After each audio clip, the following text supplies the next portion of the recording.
Congratulations, class of 2023. The Packers have their guys. So I wanted to go through the list of who we picked up and, kind of what are some of the quick takeaways, as well as, towards the end of the video here, take a look at who we've signed through undrafted free agency so far. So top of the draft, obviously, we go defensive end, edge, Lukas Van Ness, followed by tight end Luke Musgrave, receiver Jayden Reed, tight end Tucker Kraft. They've got him listed here as linebacker, but linebacker, defensive end Colby Wooden, quarterback Sean Clifford, receiver Dontayvion Wicks, also listed here as a linebacker on NFL.com, but really more of a defensive lineman, Carl Brooks, kicker Anders Carlson, cornerback Carrington Valentine, running back Nichols III, safety Anthony Johnson Jr., and lastly, wide receiver Grant DuBose. So heading into the draft, I predicted the first three picks would be, edge, receiver, tight end. Not necessarily in that order. That's the way they went early. So premium position, edge, right away. Then following up with the need at pass catcher with a slot receiver with their third pick. And tight end Luke Musgrave, who's a bit of a big, fast move tight end. Following that up with another pick at tight end with Tucker Kraft, who Brian Gutekunst lauded both the tight end picks as, being their versatile all-around kind of guys. Though clearly Luke Musgrave is a little bit more dynamic as a mover and an athlete, but Tucker Kraft is, he still moves well. He's just not like that quick twitch kind of guy, which Luke Musgrave is a little bit closer to. So early on, we hit those, that premium position and those immediate needs for Jordan Love. I thought safety was going to be on the board coming up next, as well as defensive line. They ended up going heavy on defensive line and basically, ignored the safety position until their second to last pick, which they ended up getting a great value in Anthony Johnson Jr., who, played a lot of ball, played one season as a safety, transitioning from corner where he started for a long time at Iowa State before that. So he's got a lot of experience, just not at that safety position. But hit defensive line hard with Colby Wooden, Carl Brooks, really kind of bolstering a little bit more that rotation at defensive line. And then picking up another pass catcher in Dontayvion Wicks, and then late again with Grant DuBose. Just another couple guys. So they liked Dontayvion Wicks. He had a little bit of a down 2022, but 2021 he was highly productive. There was a bit of an offense change, so maybe that's what led to his downturn. So I think the Packers took a little bit of a flyer on that, looking at his potential as what he produced in 2021 rather than his most recent production. And then we got our potential backup quarterback in Sean Clifford. Not a whole lot to say on the Sean Clifford piece. Probably a little bit earlier than we would have, liked to pick a player of his caliber. But there was a big run on quarterbacks right before the Packers came up. So I think they just felt the need to get a guy that they had a value on. So there was that one.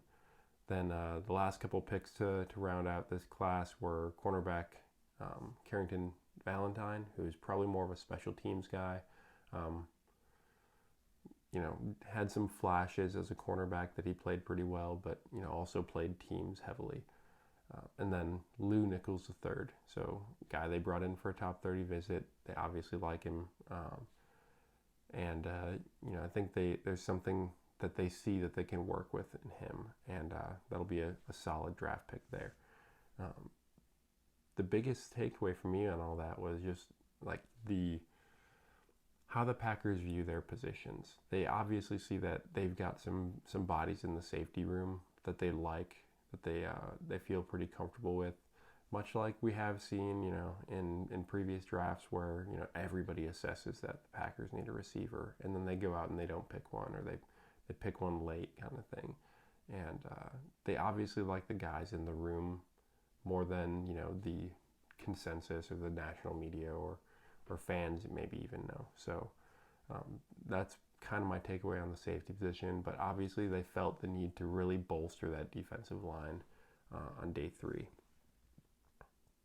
Looking at some of their undrafted free agent signings, so we got another tight end in Cameron McDonald from Florida State, a defensive back Benny Sapp from Northern Iowa, defensive lineman Jason Luan from Illinois State, wide receiver Malik Heath from Ole Miss, guy they brought in here for a top 30 visit, offensive tackle Kadeem Telford, linebacker Jimmy Phelps Jr. from SMU, tight end again Henry Pearson from Appalachian State, outside linebacker Keyshawn Banks from New Mexico, offensive lineman Chuck Filiaga,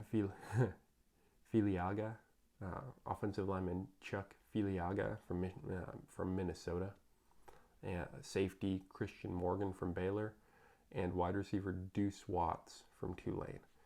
So we'll see if there's more coming up there. I mean, we can get our roster up to 90 guys going into the off season here, going in through training camp and such.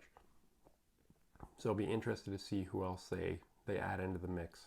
But overall, I think we got some pretty good value through this draft.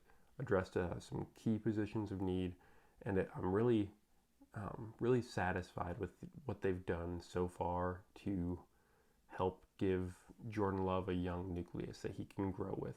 So he's got his guys that were there last year, his Christian Watson, Romeo Doubs, Toure, who the Packers seem to be pretty high on, and then Jordan has already built up a bit of a rapport with Josiah DeGuara. So there's that. Now let's see how these new guys integrate in, and they're all still so early in their career that they're gonna grow and develop together, and they're gonna really, I believe, create a tight core for this Packers offense moving forward. One last thought on this class. It was a bit of a surprise to a lot of people that we didn't pick an offensive lineman. I think mostly because, it's been a long time since we haven't taken an offensive lineman in the draft, because we do so well developing them. But, you look at the room across the board, they've got a lot of guys. They've got, 6 quality starting caliber players on that line at the moment. And then they've got their number of guys in Rasheed Walker. They've got Caleb Jones. They've got Sean Ryan, who hardly saw the field at all, even including the preseason last year. All these young guys that they brought in the last couple of years, that if you bring in more guys, you're taking reps away from these guys who are going to develop as well. So I'm not terribly surprised that they didn't go it. But, they pick up 1 or 2 here in undrafted free agency, and that'll, fill out that developmental spots as well.